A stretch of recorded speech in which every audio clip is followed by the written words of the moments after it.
ಜಾಮದಾರು ಅವ್ರನ್ನ ಅಪಾಯಿಂಟ್ ಮಾಡಿದಾಗ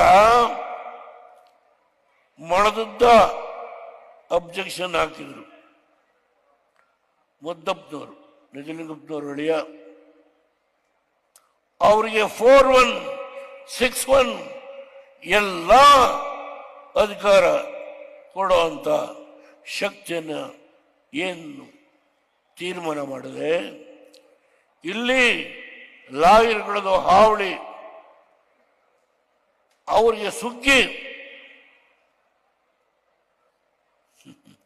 ಬಾಗಲಕೋಟೆ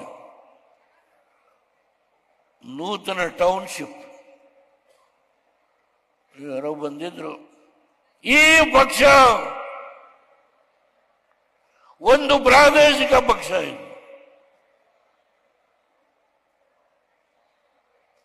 ಓದಿ,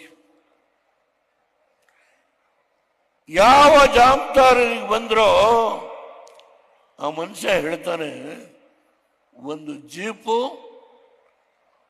ಒಬ್ಬ ಜವಾನ, ಒಬ್ಬ ಡ್ರೈವರು, ಒಂದು ಹಳೆ ಸರ್ಕ್ಯೂಟ್ ಹೌಸ್, 900 ಜನ ಅಧಿಕಾರಿಗಳನ್ನ ನೇಮಕ ಮಾಡಬೇಕು ಅಂತ ಹೇಳಿದೆ. 600 ಕಂಪ್ಯೂಟರ್ಗಳು ಏನೇನು ತೆಗೆದುಕೊಳ್ಬೇಕು ಅಂತ ಹೇಳಿದೆ. ಎಲ್ಲವಕ್ಕೂ ಹಿಂದೂ ಮುಂದೆ ನೋಡದೆ ರುಜುವು ಮಾಡಿದಂತ ಏಕೈಕ ಪ್ರಧಾನಮಂತ್ರಿ, ಅವತ್ತು ಮುಖ್ಯಮಂತ್ರಿ ಆಗಿ ನಾನು ಏನು ಮಾಡಿದೆ ಅದನ್ನ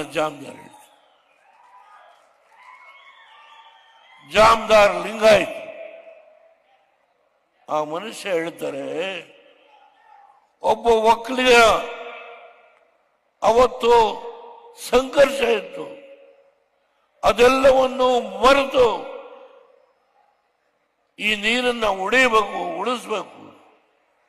ಡೆಲ್ಲಿಗೆ ಹೋಗಿ ಅಲ್ಲಿ ಆಕ್ಸಿಲರೇಟೆಡ್ ಇರಿಗೇಷನ್ ಪ್ರೋಗ್ರಾಮ್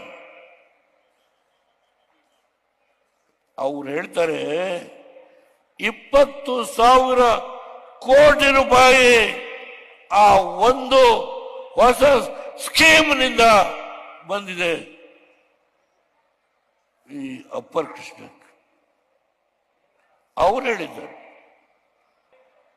ಬಾಂಡ್ಸ್ ಸಾರ್ವಜನಿಕವಾಗಿ ಸಾಲ ಎತ್ತಬೇಕು.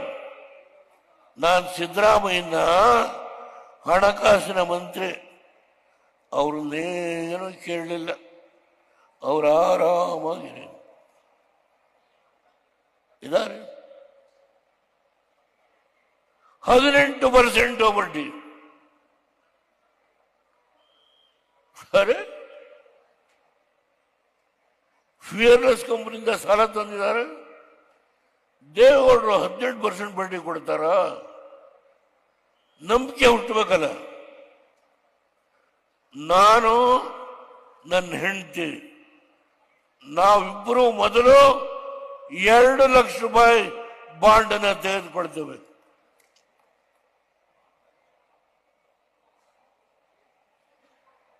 ಅದರ ಪರಿಣಾಮ 650 ಕೋಟಿ ಹಣ ಸೆಬಿಯಿಂದ ಪರ್ಮಿಷನ್ ಸಿಕ್ಕಿದ ಮೇಲೆ ಆ ತಾಯಂದಿರು ಅನ್ನ ನೀಡುವಾಗ ಶಿವಶರಣೆ ಅವ್ರ ಮನೆ ಊಟ ಮಾಡಿದ್ದೀನಿ, ನಾನೆಂದೂ ಮರೆಯಲ್ಲ. ನಮ್ಮ ಬಾದಾಮಿಯ ಹನುಮಂತಪ್ಪ ಮಾವಿದ್ ಭರತ್ ಅವರು ಹಾಗೂ ಪಕ್ಷದ ಹಲವಾರು ಪ್ರಮುಖ ಕಾರ್ಯಕರ್ತರುಗಳ ಶ್ರಮದಲ್ಲಿ 2ನೇ ಸಭೆ ಇವತ್ತು ಬೆಳ್ಳಿ ಹಬ್ಬದ ಆಚರಣೆಯನ್ನ ವಿಜಯಪುರದಲ್ಲಿ ನಾವು ಮಾಡಲಿಕ್ಕೆ ಕಾರಣ, ವಿಜಯಪುರಕ್ಕೂ ಮತ್ತು ಸನ್ಮಾನ್ಯ ದೇವೇಗೌಡರಿಗೂ ಇರತಕ್ಕಂಥ ಒಂದು ಅವಿನಾಭಾವ ಸಂಬಂಧ, ಅವರ ಮನಸ್ಸಿನ ಹಲವಾರು ನೋವುಗಳು, ಈ ಒಂದು ಉತ್ತರ ಕರ್ನಾಟಕಕ್ಕೆ ಕೊಟ್ಟಂತ ಹಲವಾರು ನೀರಾವರಿ ಯೋಜನೆಯ ಕಾರ್ಯಕ್ರಮಗಳ ಬಗ್ಗೆ ಸುದೀರ್ಘವಾಗಿ ಸನ್ಮಾನ್ಯ ದೇವೇಗೌಡರಿಗೆ ಮಾತನಾಡಿದ್ದಾರೆ. ವೇದಿಕೆ ಮೇಲೆ ನಮ್ಮ ಪಕ್ಷದ ಹಲವಾರು ಮುಖಂಡರಿದ್ದಾರೆ, ನನ್ನ ಶಾಸಕ ಮಿತ್ರರಿದ್ದಾರೆ, ಸಂಸತ್ ಸದಸ್ಯರಿದ್ದಾರೆ. ಎಲ್ಲರ ಹೆಸರನ್ನ ಹೇಳಲಿಕ್ಕೆ ಹೋಗೋದಿಲ್ಲ. ನಾನು ಒಂದು 10-15 ನಿಮಿಷ ಮಾತಾಡ್ಲಿಕ್ಕೆ ಅವಕಾಶ ಇರ್ತಕ್ಕಂಥದ್ದು. ನಾನು ಪ್ರಥಮವಾಗಿ ಈ 93 ವರ್ಷದಲ್ಲಿ ಬಿಜಾಪುರಕ್ಕೆ ಸನ್ಮಾನ್ಯ ದೇವೇಗೌಡರು ಬಂದು ಹಳೆಯ ಹಲವಾರು ಈ ಭಾಗದ ಅಭಿವೃದ್ಧಿಗೋಸ್ಕರವಾಗಿ, ನೀರಾವರಿ ಯೋಜನೆಗಳಿಗೋಸ್ಕರವಾಗಿ ಯಾವ ಶ್ರಮವನ್ನ ಪಟ್ಟಿದ್ರು ಅಂತಕ್ಕಂಥದ್ದನ್ನ ಇವತ್ತೇನು ಹೇಳಲಿಕ್ಕೆ ಬಂದಿದ್ದಾರೆ. ಬಹಳ ಜನ ಹಿರಿಯರಿದ್ದೀರಿ. ಇವತ್ತಿನ ನಮ್ಮ ಯುವಕರಿಗೆ ಅವರ ನೀರಾವರಿ ವಿಷಯದಲ್ಲಿ ಕೈಗೊಂಡಂತಹ ಯೋಜನೆಗಳ ಬಗ್ಗೆ ಬಹಳ ಜನಕ್ಕೆ ಗೊತ್ತಿಲ್ಲ. ಒಂದು ಬಾರಿ 1983-84 ಇಸ್ವಿನಲ್ಲಿ ಕೃಷ್ಣಾ ನೀರಾವರಿ ಯೋಜನೆಯನ್ನ ಅನುಷ್ಠಾನಕ್ಕೆ ಕೊಡಿಸ್ತಕ್ಕಂಥದ್ದಕ್ಕೆ ವೇಗವನ್ನು ಕೊಡಲಿಕ್ಕೆ 200 ಕೋಟಿ ಹಣವನ್ನು ಕೇಳಿದ್ರು ಅವತ್ತಿನ ಮುಖ್ಯಮಂತ್ರಿಗಳಿಗೆ. ಅವತ್ತಿನ ಮುಖ್ಯಮಂತ್ರಿಗಳು ಮತ್ತು ಅವರ ಅಧಿಕಾರಿ ಹಣವನ್ನ ನಾವು ಮರದಲ್ಲಿ ಬೆಳೆಯಲಿಕ್ಕೆ ಸಾಧ್ಯ ಇಲ್ಲ, ಎಲ್ಲಿಂದ ಹಣ ಕೊಡ್ಲಿಕ್ಕೆ ಸಾಧ್ಯ ಅಂತಕ್ಕಂಥ ಮಾತು ಹೇಳಿದ್ರು. ಆ ಹಿನ್ನೆಲೆಯಲ್ಲಿ ಅವತ್ತು ಆ ಸಂದರ್ಭದಲ್ಲಿ ರಾಜೀನಾಮೆ ಕೊಟ್ಟಂತ ಒಂದು ಪ್ರಕರಣ ವಿಜಯಪುರದ ಜನತೆಗೆ ನಾನು ನೆನಪಿಸ್ಕೊಡ್ಲಿಕ್ಕೆ ಬಯಸ್ತೀನಿ. ಅದೇ ರೀತಿಯಲ್ಲಿ ನಿಜಲಿಂಗಪ್ಪನವರು ಮುಖ್ಯಮಂತ್ರಿಗಳಿದ್ದಾಗ ಇಂದಿರಾ ಗಾಂಧಿ ಅವರನ್ನ ಇಲ್ಲಿಗೆ ಆಹ್ವಾನ ಕೊಟ್ಟು ವಿಜಯಪುರದಲ್ಲಿ ಚಿನ್ನದಲ್ಲಿ ಅವ್ರನ್ನ ತೂಗಿಸ್ತಾರೆ, ತುಲಾಭಾರ ಮಾಡ್ತಾರೆ ಇಂದಿರಾ ಗಾಂಧಿ ಅವರಿಗೆ. ಒಂದು ನಯಾ ಪೈಸವನ್ನ ಈ ಒಂದು ಕೃಷ್ಣಾ ನೀರಾವರಿ ಯೋಜನೆಗೆ ಕೇಂದ್ರ ಸರ್ಕಾರ ಕೊಡಲಿಲ್ಲ.